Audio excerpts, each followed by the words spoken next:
이번 시간에는 Driven Damped Harmonic Oscillation에 대해서 공부하겠습니다.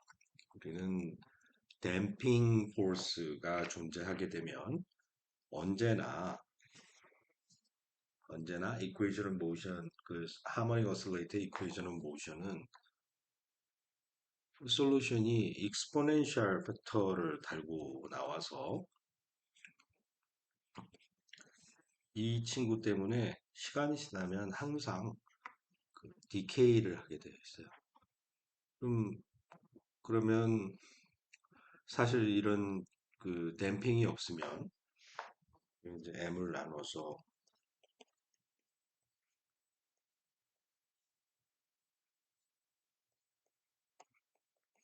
이렇게 만들어 놓은 다음에 요거의 솔루션이 항상 이거를 달고 있고 여기에 뭐 under damped, over damped, critically damped motion 이렇게 세 가지로 분류를 한다라고 했는데 항상 이것 때문에 빼도 박도 못하고 항상 그 시간이 지나면 정지해 버려요. 이렇게 왔다 갔다 하다가 정지해 버리기 때문에 이런 문제를 해결해야 돼.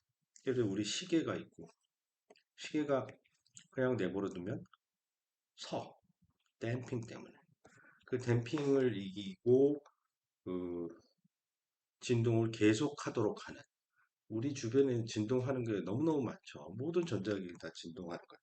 그 안에 전류가 진동하고 그 진동을 계속 유지시키기 위해서는 뭔가 외부에서의 에너지 유입이 필요하다.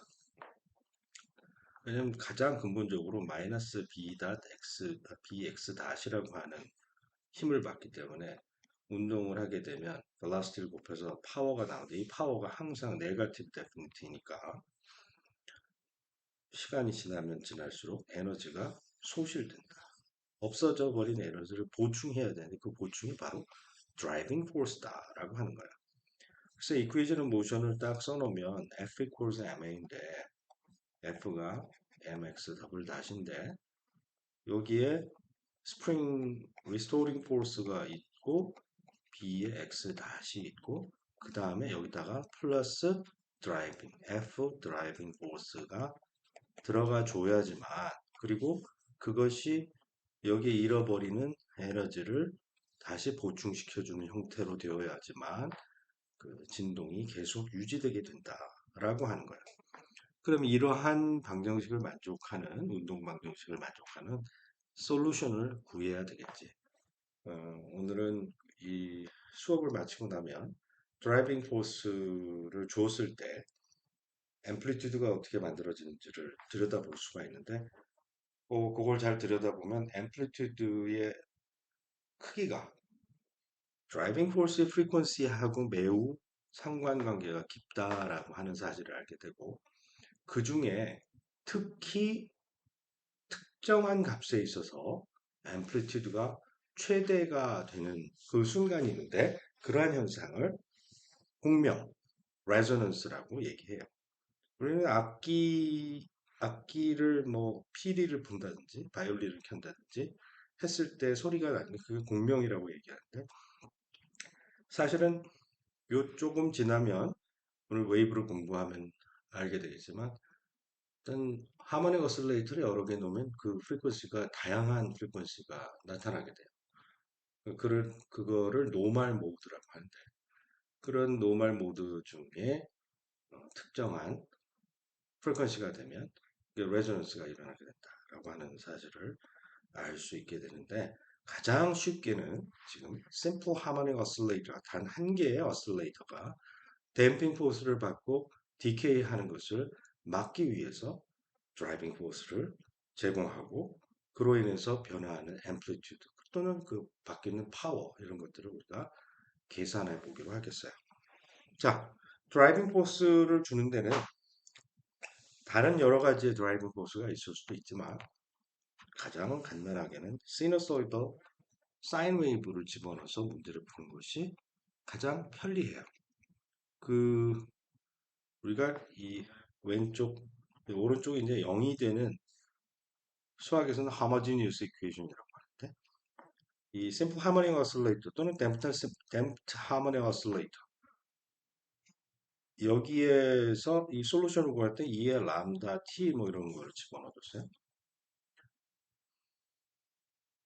그럼 람다의 쿼드라틱 이퀘이션을 얻게 되면서 그 2차 방정식의 근으로부터 아이겐밸류, 람다의 값을 아이겐밸류라고 하고 또는 캐릭터리스틱 밸류라고 하는데 그 캐릭터리스틱 프리퀀시를 찾아내는데 거기 뭐 리얼이 되는 경우, 오버댐프트 또는 크리티컬리 댐프트 케이스에서는 리얼 밸류를 얻었었죠.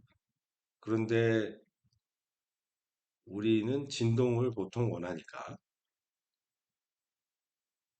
진동을 하게 될 때는 이미지너리 파트가 튀어나오게 되었고 이미지너리 파트가 튀어나오면 그거는 시누소이드 웨이브를 만들어낸다고 했어요.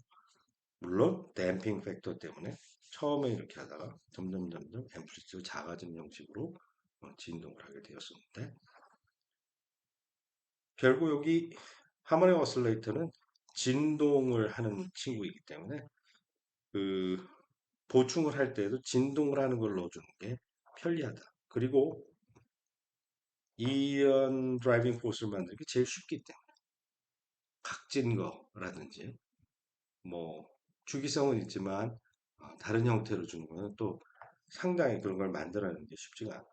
그 크랭크 같은 것을 이용해서 모터를 균일한 속도로 돌리고 그 다음에 여기 팔을 만들어 놓으면 얘가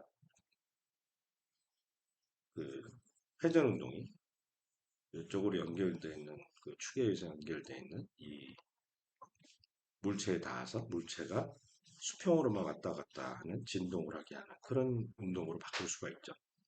아무튼 그 드라이빙 포스는 다른 여러 가지가 있을 수 있지만 편의상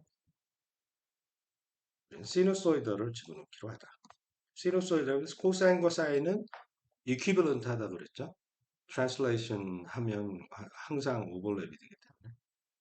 그리고 코사인 사인은 미분 한 번 할 때, 두 번 할 때 규칙이 다르기 때문에 편의상 exponential i 오메가 t로 풀면 중간 과정이 계산이 단순화된다.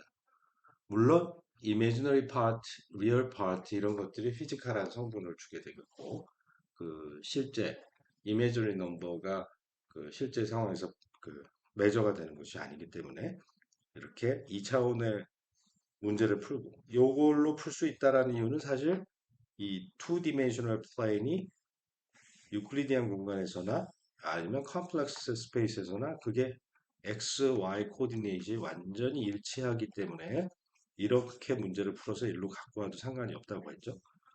그러면 거기에 컴플렉스 베리어블로 문제를 풀고 리얼 또는 이미지너리 파트를 택해서 자세하게 분석을 하면 되겠어요.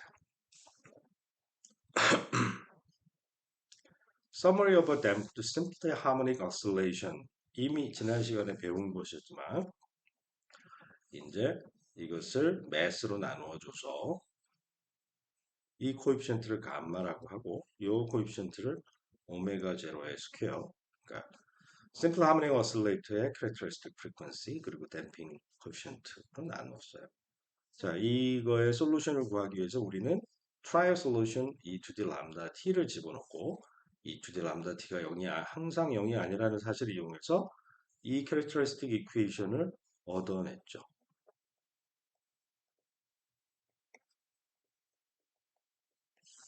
그러면 이 쿼드라틱 이퀘이션의 솔루션은 항상 그 리얼 파트 2분의 1 감마라고 하는 리얼 파트를 가지고 플러스 마이너스 뭐가 나왔는데 이 디스크리미넌트의 값에 따라서 우리는 underdamped, overdamped, critically damped 모션으로 나눴고 그곳의 형태가 오메가 제로 스퀘어 마이너스 2분의 감마의 괄호제곱 요게 underdamped의 케이스이었고 overdamped인 경우에는 감마가 더 커서 2오메가 제곱보다 커서 이럴 때에는 다음과 같은 감마 프라임이라고 하는 것을 만들어서 이쪽에서는 이제 2분의 1 감마 플러스 마이너스 2분의 1 감마 프라임 이것이 프리퀀시는 아니지 디케이 하는 속도를 결정해주는 그런 파라미터로 되었다라는 것을 기억할 수 있겠죠.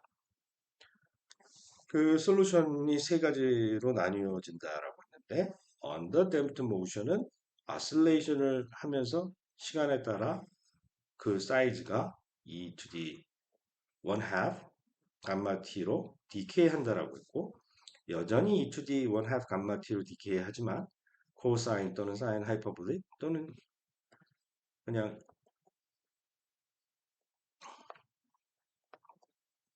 이런 형태로 더 쓰여져서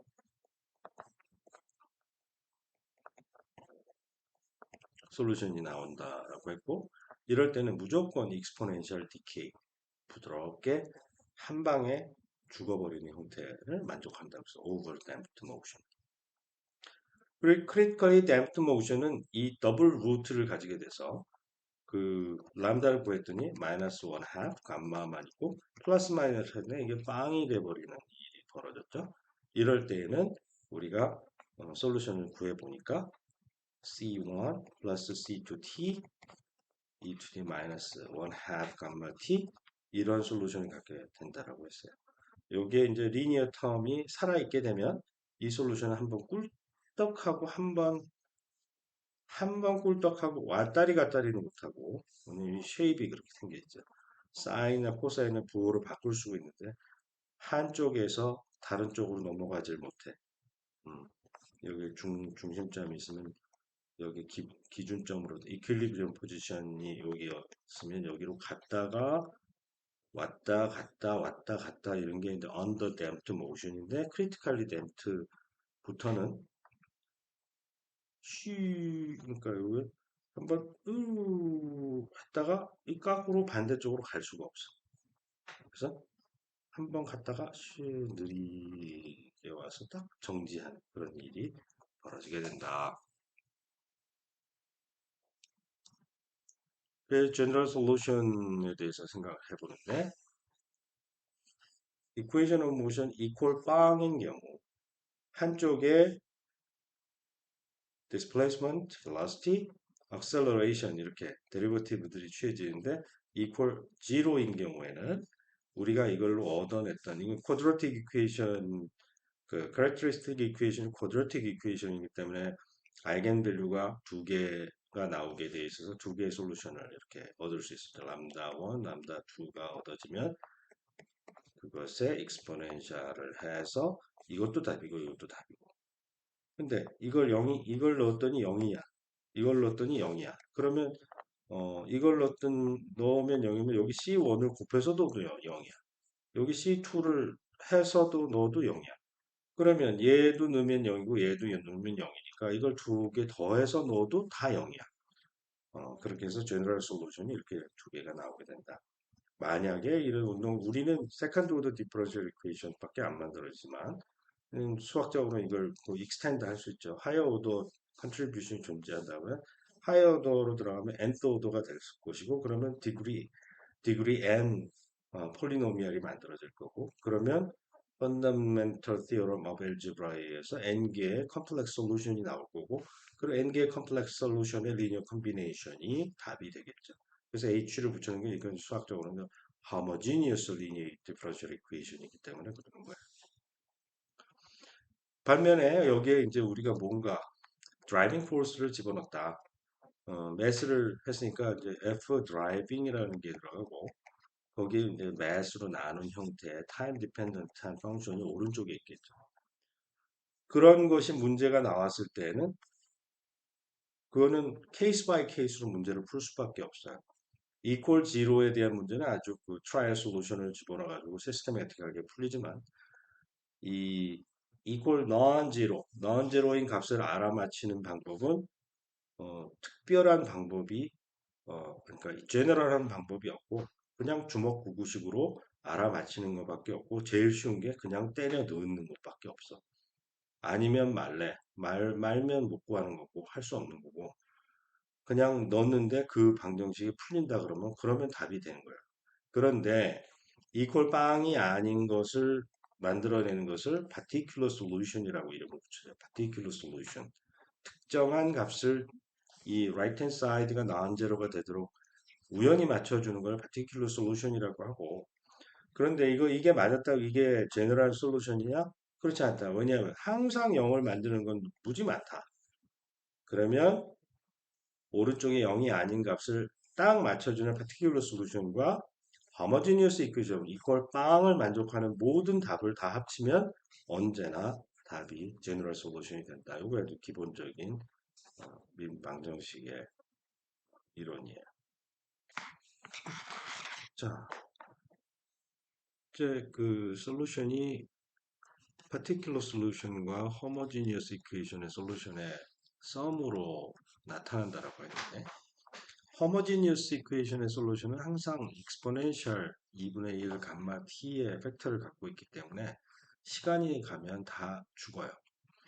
그래서 그 x0, x.0 이 두 개의 이니셜 컨디션이 얻어지면 그거에 따라서 homogeneous equation의 그 처음 시작할 때 그 위치가 결정이 되는데 그게 제 아무리 뭐 어떤 값을 갖는다 하더라도 이 익스포넨셜 팩터 때문에 다 사망을 해버려. 지금 여기에 나타나 있는 것은 그 driven damped harmonic oscillation에서의 실제 솔루션인데 파란색으로 되어 있는 게 실제 솔루션이에요. 이렇게 하고 이렇게 가. 이렇게 하고 이렇게 가. 여기 앞에 빨간색으로 되어 있는 게 드라이빙 포스야. 드라이빙 포스의 그냥 사이즈를 드라이빙 포스의 앰플리튜드에 맞췄는데 드라이빙 포스에서 만들어지는 어슬레이션과 시간이 지나면 일치하게 되지만 시작할 때에는 homogeneous equation의 솔루션 때문에 응? 이 지금 이제 파티큘러 빨간 게 파티큘러 솔루션이라고 생각해 보시죠. 파티큘러 솔루션으로부터 벗어난 이 homogeneous equation의 솔루션이 상당히 큰 역할을 한다. 어느 정도의 시간까지는. 하지만 시간이 충분히 지나가고 나면 homogeneous equation의 솔루션이 0으로 가기 때문에 오직 particular 솔루션에만 particular 솔루션의 효과만 나타나게 된다. 그래서 어느 정도 시간, 충분한 시간 동안을 버리면 앞에 있는 걸 버리면 사실은 우리는 homogeneous equation의 솔루션을 0으로 가기 때문에 이 파티큘러 솔루션만 알면 그걸로 충분하다. 그래서 이번 시간에 이 드리븐 댐프트 하모닉 어슬레이션에 대해서 그 공부를 할 때에는 그냥 단지 파티큘러 솔루션의 특성에 대해서만 집중을 해서 공부를 하기로 하자.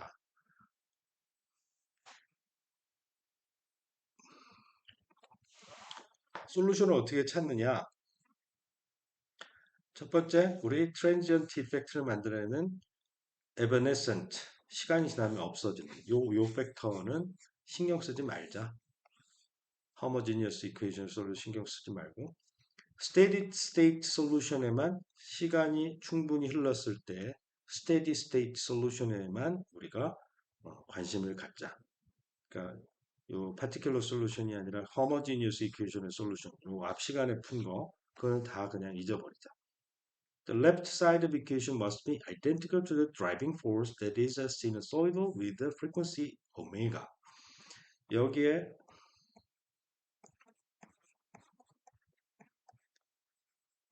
왼쪽이 이렇게 돼 있고 이쪽은 driving force F 나누기 M F driving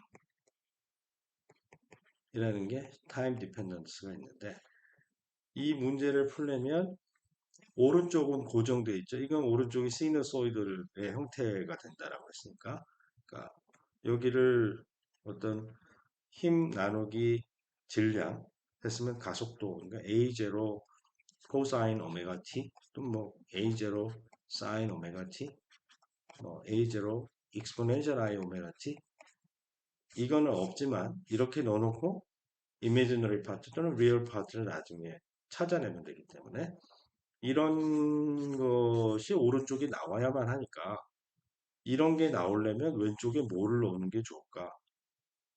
이런 걸 넣어봐야 되겠죠.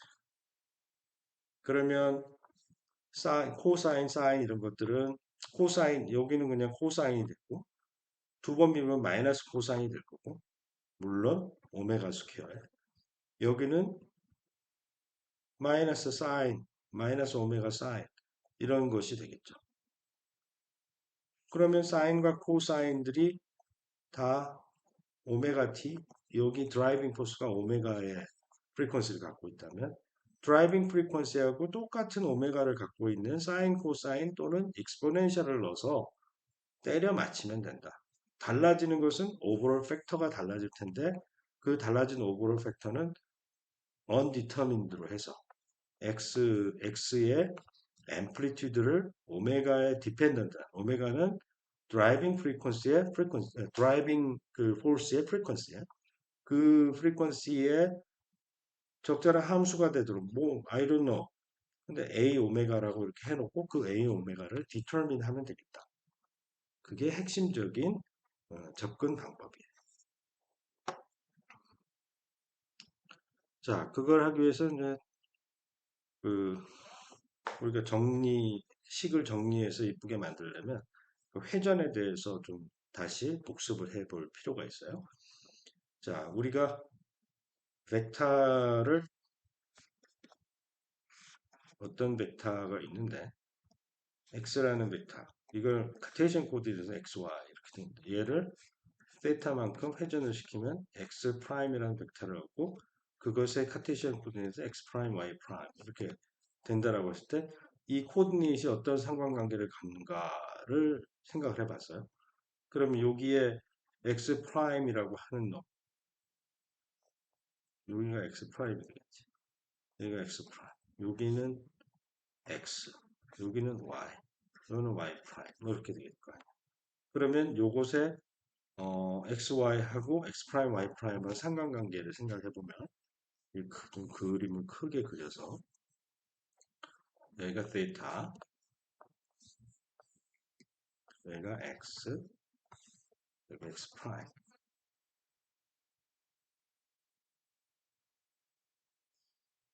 여기가 원래 2원 방향이고 여기 2원 프라임의 방향. 2원 x, x의 방향. 여기 x 프라임의 방향. 자, 그러면 그 관계식은 다음과 같이 나타나서 이미 우리가 했는데, 그러니까 이 자세한 내용은 지난번 그 2디멘셔널 벡터 트랜스포메이션 하는 그 유니폼 서큘러 모션 나오기 전에 우리가 한 부분이 있어요. 거기를 좀 복습을 해보기 바라고. 회전을 하면 코사인 사인, 마이너스 사인 코사인 된다라고 했고 그거는 손쉽게 생각하면 E1과 E2가 있는데 E1 프라임과 E2 프라임으로 세타만큼 이렇게 회전을 시키면 새로운 좌표계의 요 축은 옛날 좌표계하고 봤을 때 오리지널 좌표계하고 봤을 때 세타 2분의 파이 마이너스 세타만큼 차지를 해서 x 프라임의 좌표는 이렇게 그러니까 얘가 1빵이라고 하는 벡터가 여기로 가면 코사인 세타, 사인 세타로 가야 되기 때문에 1빵을 코사인 사인으로 보내고 y축을 회전시키면 여기로 가니까 그것은 마이너스 사인 코사인 세타로 가기 때문에 그 두 가지를 고려해서 매트릭스가 이 형태를 1빵을 코사인 사인으로 보내고 빵 2를 마이너스 사인 코사인으로 보내는 그러한 2x2 매트릭스가 로테이션 매트릭스가 된다라고 했었죠. 자, 그것을 그냥 이용하기로 합시다. 자, 그 로테이션 매트릭스가 그렇게 알려져 있다. 그렇게 되면 이번에는 알파만큼 돌리고 베타만큼 돌리면 어떻게 될까? 그러면 알파를 돌리는 것은 코사인 요거 코사인 알파, 사인 알파 그리고 마이너스 사인 알파, 코사인 알파 이렇게 돌리는 거가 되겠죠. 그러면 x 프라임이라고 하는 것을 r에 알파만큼 돌려서 얻었어. 그런데 x 프라임이라고 하는 것을 또 한 번 돌려서 더블 프라임을 만들죠. 더블 프라임을 만든다는 것은 베타만큼 돌리라는 거죠. 그러면 x 더블 프라임은 베타만큼 돌리고 그 전에 알파만큼 돌리고 xy. 자, 이거 두 개를 곱해야지 이 전체가 나오는데 뻔할 뻔짜지. 알파 플러스 베타로 한 방으로 돌린 거하고 같죠. 이게 답이 나와야지 돼. 그래서 두 번 돌리게 되면 결국 답이 나와야 하는 그 결과물은 알파 플러스 베타로 원래 공식, 원래 포뮬러에다가 데이터 대신에 알파 플러스 베타를 집어넣으면 된다. 그렇죠? 그것은 지금 얘기한 것처럼 이렇게 구해서 이 두 개의 매트릭스를 곱해도 똑같은 결과가 나올 수밖에 없어. 그러면 결국 시누소이달 펑션 그 사인 코사인의 덧셈 공식을 그대로 이렇게 얻을 수가 있게 되는 거죠. 이 부분이 요거를 정리하면 이거가 나와야 되고, 요걸 정리하면 이거가 나와야 되고, 요걸 정리하면 이거가 나와야 되고, 요걸 정리하면 요거가 나와야 되고. 그래서 우리가 트리고노메트릭 에디션 포뮬라들을 리프로듀스 할 수 있다.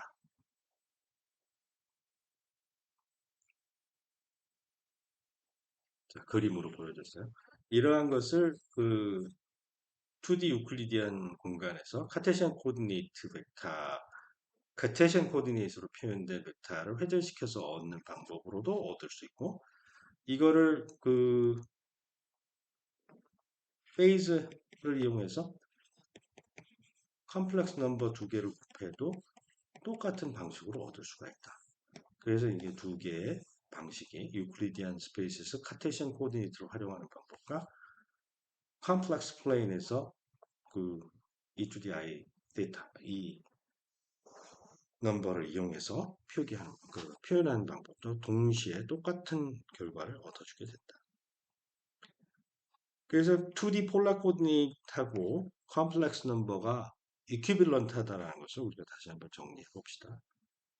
그 XY 좌표로 카테시안 코디네이트 썼을 때 폴라 코디네이트면 R 코사인, R 사인으로 표현된다라고 했고요. 자, 그것을 이제 오일러 포뮬러를 이용해서 e to the i theta, 코사인 theta 플러스 i theta, 사인 theta를 e to the i theta라고 하면, 자, 컴플렉스 넘버 두 개를 이렇게 곱한다고 했을 때, 리얼 파트는 코사인, 코사인. 이 i가 두 번 많으면 이게 i가 요것이니까 이로 인해서 스퀘어를 하면 마이너스 1이 되죠. 그래서 i 스퀘어, 이미지너리 파트끼리 곱한 것은 마이너스 사인 사인. 자, 요거 하면 어떻게 돼요? 코스 싱스 요거 마이너스 붙었으니 코사인 알파 플러스 베타이죠.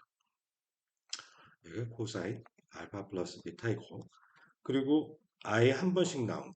요렇게 곱한 거, 요렇게 곱한 거 하면 코사인 사인, 사인 코사인이기 때문에 요것은 사인 알파 플러스 베타의 형태가 되는 거죠. 그래서 결국 이렇게 하면 익스포넨셜 i의 알파 플러스 베타 이렇게 나타나게 된다. 그리고 우리가 꼭 기억해야 할 것은 컴플렉스 컨주게이트가 되면 argument가 네거티브 밸류가 되는데, 그렇게 되었을 때에는 컴플렉스 컨주게이트는 결국 멀티플리커티브 인버스가 된다는 거죠. 이 유닉 레이트 모듈러스인 컴플렉스 넘버에서는 모듈러스라고 하는 것은 이제 2D 플레인에서는 absolute value, 여기에서는 absolute value, 벡터의 absolute value가 되고, 여기서 똑같이 이것인데 이 r을 여기는 모듈러스라고 이루어요.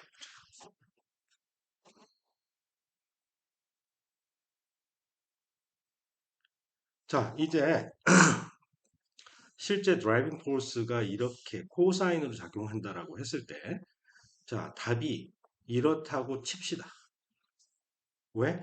오메가 t는 당연히 있어야지만 뭔가 문제가 해결될 거고, 이걸 정리해서 이 델타가 없어져야지만 우변이 이렇게 되어 있기 때문에 여러 개의 항을 다 더해서 어떻게? 이거와 이거와 이거 세 개의 항을 다 더해서 이 델타가 없어져야지만 답이 나오게 될 것이니까, 아니면 할 수 없는 거고, 그럼 되면은 좋은 거고, 그런 방식으로 접근을 하는 겁니다. 그래서 오른쪽의 함수와 동일한 주기로 되되 페이즈 쉬프트가 있을 수 있는데, 그 페이즈 쉬프트가 자연의 힘으로 완전히 정확히 캔슬될 때만 답이 존재할 수 있다. 좋아요. 그래서 amplitude는 뭔지 모르니까 undetermined. A의 오메가, 오메가의 dependent은 무엇이라고 함수라고 그냥 선언만 해주고 문제를 풀어보도록 합시다.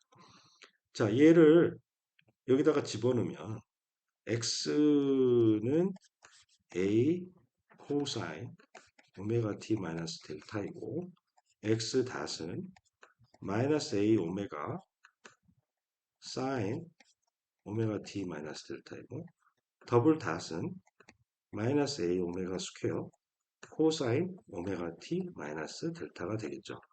그러니까 이것을 여기다가 집어넣자. 집어넣으면 그대로 있는 거 오메가 제로의 제곱이겠죠. 그 두 번 미분한 것은 마이너스 오메가 스퀘어. 그리고 얘네들은 둘 다 코사인. 그죠?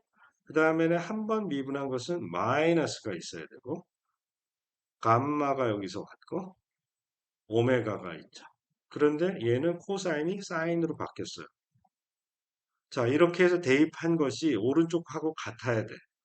같지 않으면 이러한 방식의 답은 존재하지 않는다는 거지. 존재하면 되는 거야. 자, 그러면 이게 코사인이 되었으니까 우리는 덧셈을 할 때, 아, 이건 코스 싱싱으로 해야 되겠구나. 얘는 코사인이고 얘는 사인이어야지 될 것 같아. 그러죠? 그러면 이런 거 어떤 a가 있고 b가 있을 때 앞에 스퀘어 루트 a 제곱 더하기 b 제곱을 꺼집어내라고 했었죠. 꺼집어내고 그러면 이 속은 얘는 a제곱 플러스 b제곱분의 요거는 a제곱 플러스 b제곱분의 이렇게 될 거야.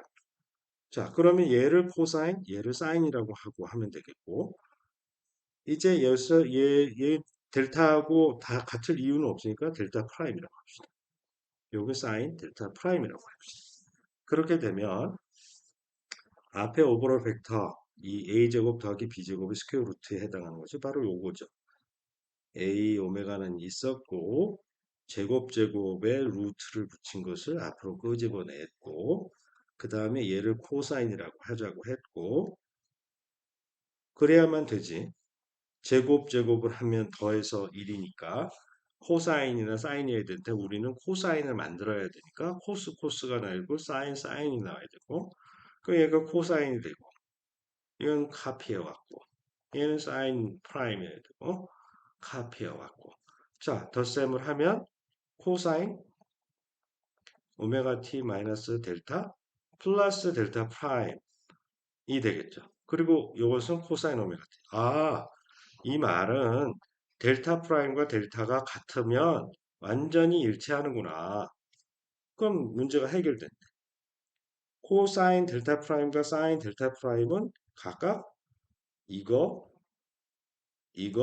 스퀘어 루트 이거.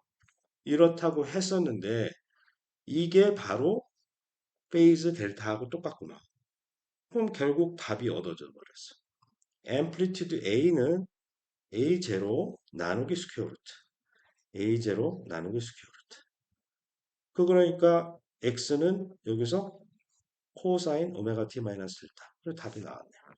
이때 델타가 뭔지 모른다고 했는데 알게 되어 버렸지. 왜냐하면 델타 프라임이 요거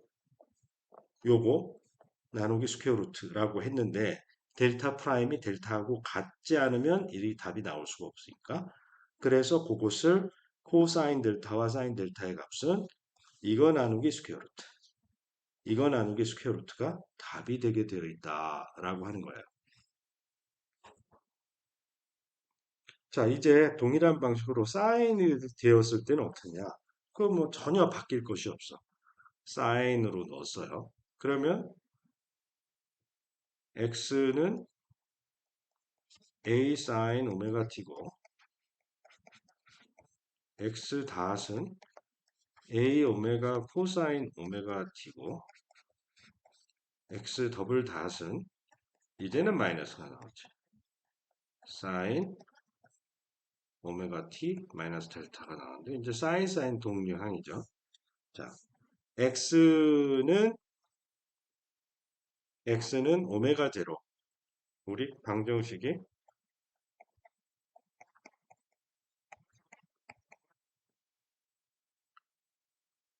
a 제로 사인 오메가 t이니까 자 이걸 여기다가 이걸 넣으면 오메가 제로 제곱 그리고 x 더블 닷은 마이너스 오메가 제곱 그리고 얘네들은 사인이죠. 그리고 요것은 플러스 요거는 플러스지. 그리고 코사인 그리고 오메가 이렇게 나왔어. 자 이거를 또 어떻게 한다고? 요것을 a로 놓고 요걸 b로 놓고 스퀘어 루트 a 제곱 b 제곱으로 끄집어내면 나누기 a 제곱 더하기 b 제곱이 되고 나누기 a 제곱 더하기 b 제곱. 자 이제 우리는 답을 사인으로 만들어야 되니까 사인 더스탠버그 공식을 써먹으려면 얘는 사인이면 얘는 코사인이 나와야 되고 얘는 코사인이면 사인이 나와야지 돼.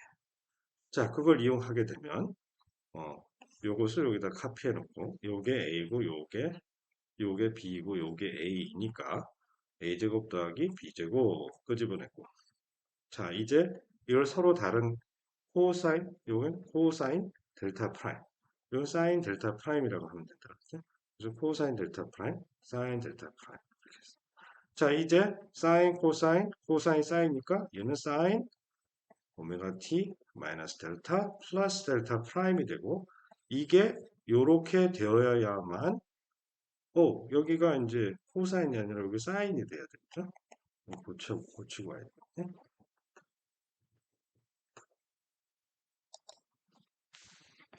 자, 아까 여기 오류가 있었는데 코사인이나 사인입니다. 자, 그래서 사인, 코사인, 코사인, 사인 해서 사인 오메가 t 마이너스 델타 플러스 델타 프라임 이렇게 된 게 사인 오메가 t가 되어야 하니까 델타 프라임이 델타하고 같아서 exact cancellation이 있어야 되겠죠. 마찬가지로 여기가 코사인이 된다 그랬고 여기 사인이 된다고 했는데 전체 제곱 더한 거 제곱 더해서 스퀘어 루트 한 거 분의 이거가 코사인이고 이게 사인이고 잘 들여다보면 사인으로 풀었을 때와 코사인으로 풀었을 때 리얼 파트가 이 코사인으로 되어 있는 게 오메가 제로의 제곱 빼기 오메가 제곱 그리고 imaginary part 사인에 해당하는 것이 감마 오메가가 된다라고 했는데 그게 똑같네요. 사인으로 풀건 코사인으로 풀건 항상 다 그 페이즈는 동일하게 나타난다. 이게 중요한 결과예요. 그래서 여전히 이 코사인 사인에 대한 답이 사인으로 풀건 코사인으로 풀건 똑같이 나오고 여기도 코사인 오메가 t 마이너스 델타고 사인 오메가 t 마이너스 델타고 스타일이 완전히 똑같은 답이 나온다. 그리고 심지어 익스포넨셜로 풀 때는 어떻게 되는가 봅시다. 훨씬 더 컴팩트해져요. 익스포넨셜 이틀이 오메가 t 마이너스 델타라고 여기 집어넣읍시다. 그 집어넣으면 미분하면 x가 i 오메가 t 마이너스 델타이고 x 닷은 i 오메가에 이거 물론 여기 이제 생략한 거예요. i 오메가에 i 오메가 t 마이너스 델타이고 x 더블 닷을 하면 마이너스 오메가 제곱에 2의 i 오메가 t 마이너스 델타. 이 익스포넨셜을 쓰면 장점이 사인 코사인이 안 뒷바뀌고 그대로 다 나온다는 거예요. 대신에 이제 이미지너리 파트가 생기게 되죠. 자, 이것이 감마를 곱해야 되니까 i 감마 오메가 여기 나오네요. 여기는 그냥 오메가 제로의 제곱을 곱해줘야 되는 거죠. 그래서 오메가 제로의 제곱 빼기 오메가 제곱 i의 감마 오메가 이렇게 해서 이제 됐어요. 지금 여기에 이 친구하고 같으려면 이것이 e to the i 델타 프라임 뭐 이렇게 나올 텐데 그 i 델타 프라임이 이 델타하고 캔슬 된다라는 게 답이 되겠죠. 해봅시다. a 오메가가 뭔지 모르고 그리고 이것은 알았는데 이것을 이제 페이지로 바꿔주게 되려면 제곱 모듈러스를 만들고 그 다음에 나머지 이거분의 이거를 코사인 델타 프라임 이거분의 요것을 사인 델타 프라임이라고 해야 되겠죠. 그러면 코사인 델타 프라임 사인 델타 프라임의 i를 한 거니까 e to the i 델타 프라임이 될 것이고 지금 전체적으로 봤을 때 오메가 t 또 같은데 이게 같아지려면 결국 이거 두 개가 exact cancellation이 일어나야 된다라는 거지. 자, 그렇게 되면 아까 했던 이걸 코사인이라고 이걸 사인이라고 했는데 사인 코사인 e to the i 오메가 t 어떤 방식으로 문제를 풀어도 완전히 똑같은 스타일의 답이 나온다는 것을 우리가 알 수가 있어요. 결론적으로 페이즈 컴플렉스 페이즈는 코사인 델타 플러스 i 사인 델타이고 리얼 파트는 오메가 제로의 제곱 빼기 오메가 제곱 플러스 i 감마 오메가 이렇게 해서 나타나게 된다. 여기에서 요것을 코사인 델타, 요것을 사인 델타라고 하는 것이죠. 그리고 답은 언제나 오메가 t 마이너스 델타, 오메가 t 마이너스 델타, 오메가 t 마이너스 델타.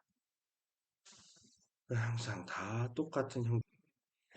자, 이제 레조넌스에 대해서 알아보기로 합시다. 이 앰플리튜드가 다음과 같이 표현이 되니까 이게 익스포넨셜 형태였던 코사인이었던 사인이었던 편리하게는 익스포넨셜로 풀어놓고 인풋이 코사인이었다면 이것의 리얼 파트를 하면 되는 거고 인풋이 사인이었다면 이거 이미지너리 파트를 하면 답이 나오는데 문제는 앰플리튜드가 다음과 같은 분모를 갖고 있어서 이 다음과 같은 분모를 갖고 있어서 이 오메가에 따라서 앰플리튜드의 사이즈가 바뀐다라고 하는 게 이게 핵심적인 부분이에요.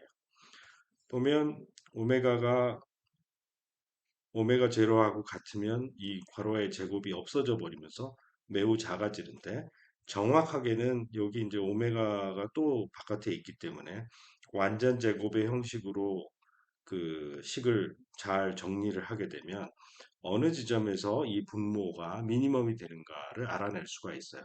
그러니까 분모가 미니멈이 되게 되면 그 지점에서 앰플리튜드가 확 불어오르게 되고 그러면 그렇게 큰 앰플리튜드를 갖고 효과적인 어떤 활용을 할 수가 있게 된다라고 하는 거죠.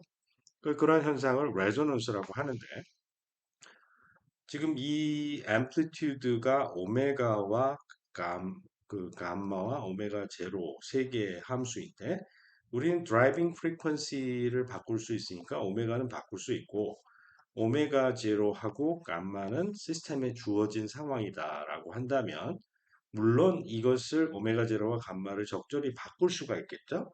그렇지만 시스템이 결정된 상황에서는 바꿀 수가 없겠지. 설계를 잘해서 이거를 내가 원하는 대로 해놓고 그 다음에 드라이빙 프리퀀시는 자유롭게 바꿀 수가 있으니까 이 오메가의 값에 따라서 앰플리튜드의 사이즈가 어떻게 바뀌는지 여기 3dimensional 플러스를 해가지고 그림을 그려봤어요.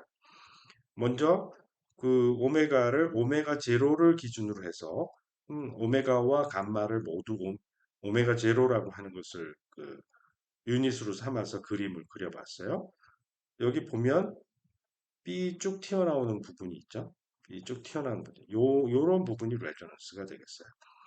그런데 감마의 사이즈에 따라서 이 레조넌트의 피크가 이 width하고 height가 있는데 height가 감마가 작으면 작을수록 더 높이 올라가고 감마가 크면 클수록 점점 낮게 내려가고 그 width도 넓어지는 사실을 알 수 있어요.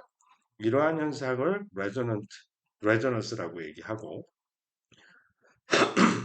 또한 그렇게 피크가 만들어지는 지점을 들여다보면 이렇게 해서 라인이 형성이 되는데 대충 오메가가 오메가 제로하고 근처인 지점에서 이 맥시멈이 된다. 그러니까 resonant frequency라고 여기를 이렇게 피크가 만들어지는 그 지점의 프리퀀시를 이게 1이 아니라 1 곱하기 오메가 제로가 되는 거죠. 대충 이 근처에서 맥시멈이 만들어지는 앰플리튜드의 맥시멈이 만들어지고 그래서 이 지점의 정확한 위치를 알아내면 그것을 오메가 R 그래서 레조넌스 프리퀀시라고 이름을 붙인다. 이 시스템의 오메가 제로와 감마에 따라서 감마 댐핑 팩터가 작으면 작을수록 이 피크의 높이는 더 높아지고 그 피크의 width가 폭이 점점 좁아지는 그런 경향을 보인다라고 하는 사실을 우리가 명심해 둬야 할 것입니다. 자, 그러면 실제 앰플리튜드 요 함수를 가지고 레조넌스 프리퀀시가 어떻게 만들어지는가에 대해서 애널리틱하게 계산을 해 보기로 하겠습니다.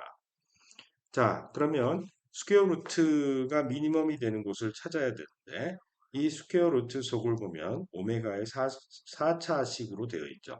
전개를 해보면 오메가의 4제곱 마이너스 오메가 제로의 제곱 오메가의 제곱 그 다음에 오메가 제로의 4제곱 플러스 감마 제곱 오메가 제곱 이렇게 되어 있어요.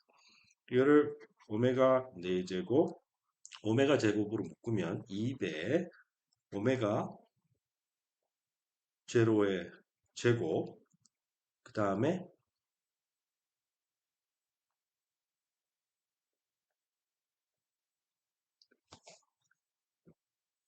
오메가 제곱 여기 있죠? 오메가 제곱으로 묶고 2배 오메가 제로의 제곱 빼기 2분의 1 감마의 제곱 이렇게 되겠네요. 이렇게 묶이고 그 다음에 얘는 오메가 제로의 4제곱 이렇게 되네. 그러면 요거 두 개를 completing the square 완전 제곱식으로 바꿔버리면 오메가 제곱 빼기 오메가 제로의 제곱 더하기 2분의 1 감마의 제곱 괄호의 제곱 플러스 오메가 제로의 4제곱 빼기 오메가 제로의 제곱 빼기 2분의 1 감마 제곱의 제곱 이렇게 되겠죠. 자 여기에 보면 이것이 바로 요거에 해당하는 거죠. 나머지 식을 정리해 볼까요? 오메가 제로의 4제곱은 서로 캔슬되고 이걸 전개를 해버리면 오메가 제로의 제곱, 감마의 제곱, 2배의 2분의 1이 되고 마이너스 마이너스 플러스 그리고 플러스 4분의 1 감마의 4제곱 이렇게 표현이 되네요. 그럼 감마의 제곱으로 끄집어내면 감마의 제로의 감마 제곱 오메가 제로 플러스 4분의 1 감마 제곱 자 요게 오메가 프라임의 제곱이 되겠죠. 그래서 이렇게 해서 오메가 프라임이라고 하는 것은 뭐죠? 그 드라이빙 포스 없을 때 under damped case의 damped harmonic oscillator에서의 frequency에 해당하는 거죠. under damped case에서. 그래서 요 frequency에 해당하는 양이 나오고 이것은 결국 이건 constant. 이렇게 되니까 결국 이 분모가 최소값을 가지려면 완전 제곱 요 항이 완전히 0이 되면 최소가 되겠죠.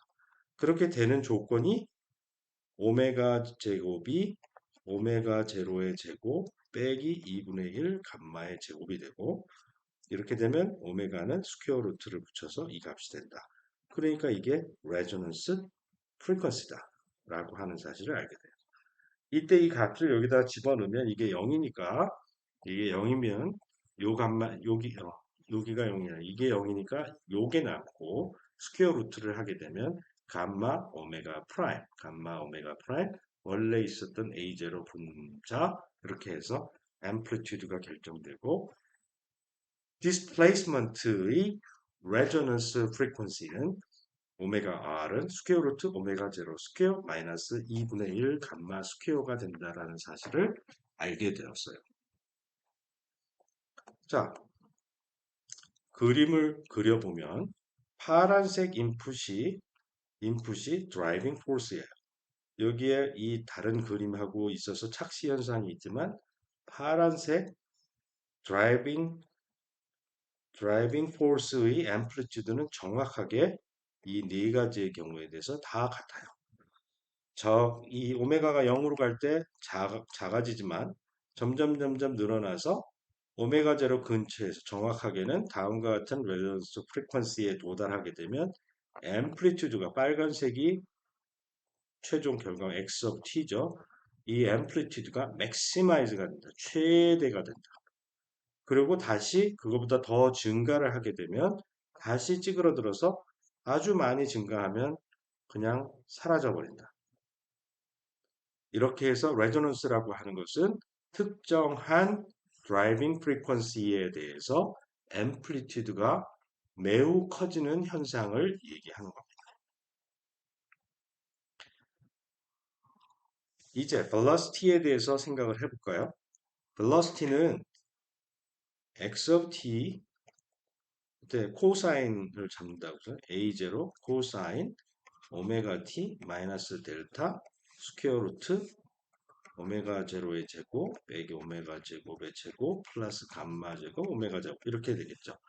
자, 이것에 대해서 미분을 한번 해주면 시간에 대해서 미분하면 velocity가 얻어지는데 그러면 이 밑에 있는 것은 시간하고 상관이 없으니까 그대로 나오고 요 위에 있는 것이 a0 오메가 마이너스 사인 오메가 t 마이너스 델타 이런 형식으로 되게 되겠죠. 결국에 디스플레이스먼트에 대해서 다 똑같은데 오메가가 하나 더 달라붙어 있다는 사실이 달라요. 자, 이제 우리는 이 값이 맥시멈이 되는 지점을 찾고자 하는데 그럼 어떤 커브가 맥시멈이 되는가를 찾으려면 먼저 익스트리멈을 찾고 익스트리멈은 미분 가능할 때 여기에 미분 값이 0이 되는 그런 지점에서 최대 또는 극대 또는 극소를 갖게 되죠. 로컬 미니멈, 로컬 맥시멈을 갖게 되는데 지금 우리의 문제에서는 이미 그 상황이 잘 파악이 되었으니까 양쪽 끝단 오메가가 매우 커지거나 아니면 오메가가 제로로 갈 때 매우 작아지기 때문에 가운데에서 터지게 되어 있고 그 지점에서의 미분값이 0일 때 이건 세컨드 오더 데리버티브를 취하면 그 0보다 크다라는 걸 증명할 수가 있는 세컨드 오더 데리버티브를 취해서 이게 다시 감소한다.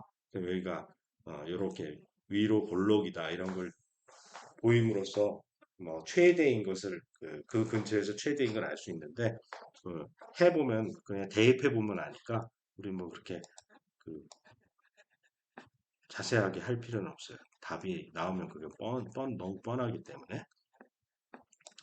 자 그렇게 해서 미분을 한다고 하면 미분하면 얘가 오메가 빼기 스퀘어 루트 뭐 f 오메가 이렇게 있으면 이거를 미분하면 그러면 이렇게 f 오메가 이렇게 될 것이고 그 다음에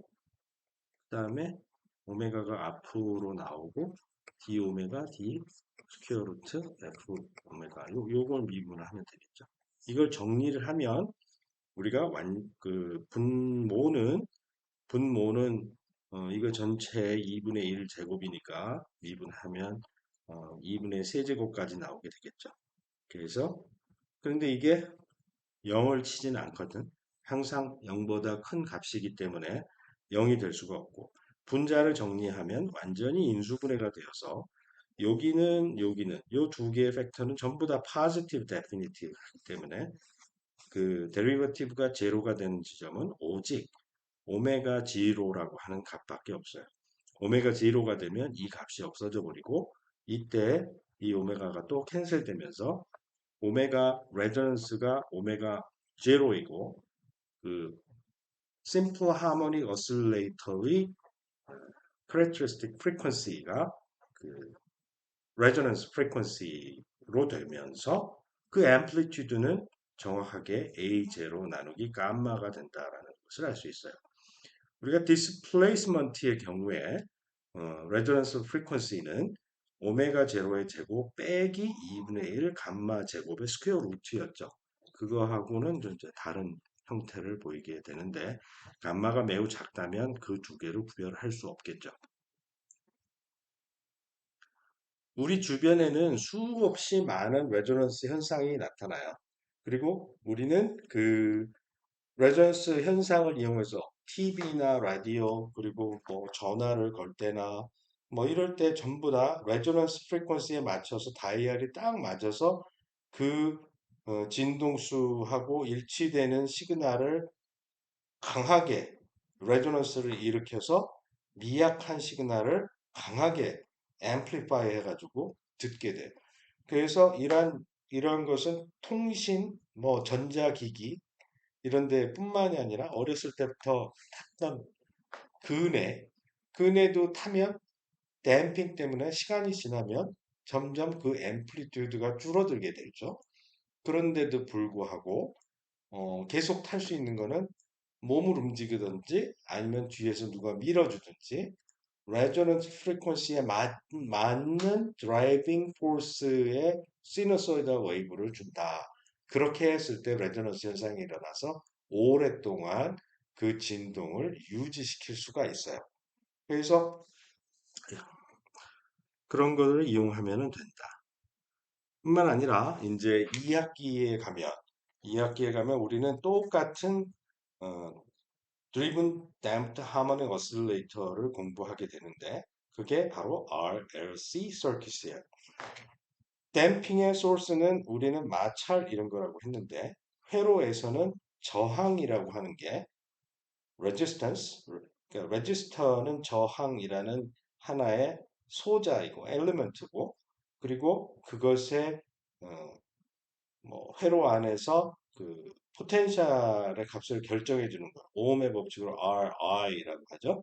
그래서 그렇게 해서 포텐셜 디퍼런스가 어떻게 커런트가 흐르면 포텐셜 디퍼런스가 어떻게 생기는가 뭐 이런 걸 알 수가 있는데 아무튼 그 댐핑에 해당하는 것에 레지스턴스에 의해서 댐핑이 생기고 질량이라고 하는 거에 해당하는 것이 코일은 인덕터라고 얘기하는데 코일 안에 자기장을 잘 보관하는 그런 특성이 있어요.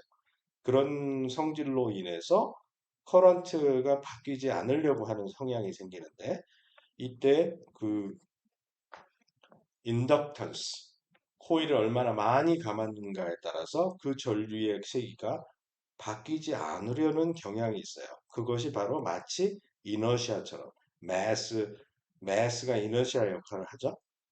그리고 1 over C, 카패시턴스라고 하는 것은 카패시터, 축전기, 뭐 배터리도 일종의 그런 거라고 생각할 수가 있는데 배터리는 그렇게 쓰면 없어지는 거고 축전기라고 하는 것은 두 개의 플레이트가 있어서 거기에 플러스 양의 전하하고 음의 전하를 양쪽에 갖다 놓으면 쿨롱의 힘으로 서로 당겨서 오랫동안 그 전기를 charge, electric charge, 전하를 보관하는 데 사용돼요.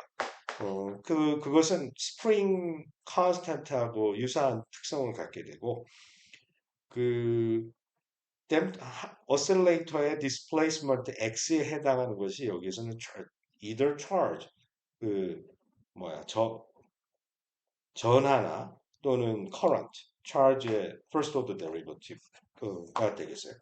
그것을 이용하게 되면 이 방정식이 동일한 형태의 스케일링을 보여서 그 미분 방정식이 운동 방정식이 똑같아요.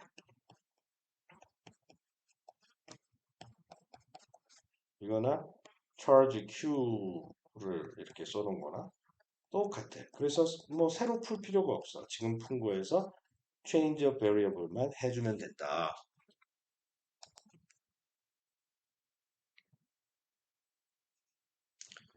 자, 그래서 동일한 방식으로 레저넌스 프리퀀시를 찾아낼 수가 있고 여기 보면 오메가 제로가 스퀘어 루트 K 오버 M이 심플 하모닉 오실레이터인데 여기서 이제 요렇게 바꿔치기를 하면 1 오버 스퀘어 루트 RC에 해당하고 그리고 B 오버 M이 감마인데 지금 이 경우에는 R 오버 L이 그 역할을 해주게 되는 거예요. 그렇게 해서 우리가 저걸 알아낼 수가 있다. 레저넌스 프리퀀시를 알아낼 수가 있다. 아까 width와 height, 피크의 높이 이런 것들을 얘기했는데 이 얼마나 레저넌스를 잘 일으키는가를 보여주는 것이 이제 Q 팩터, 퀄리티 팩터에서 이름이 나오는데 편의상 Q 팩터라고 아예 단순하게 합니다. 그 Q 팩터를 이제 객관적으로 여러 시스템의 레저넌스 현상을 잘 비교하려면 어떤 수치적인 기준이 필요한데요. 그것이 resonance frequency 나누기 width다. 근데 width가 눈으로 보면 넓은지 좁은지는 알겠는데 정확한 기준이 필요하니까 그렇게 해서 만든 기준이 피크 제일 꼭대기 그거를 반 쪼가리로 딱 나눴을 때 그때 그래프의 폭, 그러니까 여기가 이제 이렇게 딱 자르면 이거를 width라고 해요. full width. 반 쪼가리가 아니라 전체, 이 width 전체. 언제? maximum이 half. 그래서 full width at half maximum. 이거를 델타 W라고 하고 그 델타 W로 resonance frequency를 나눈 것을 Q 팩터라고 하고 이 Q 팩터가 크면 클수록 magnification이 잘 일어나는 거라고 할 수 있어요. 자, 오늘은 그만하겠습니다. 수고하셨습니다.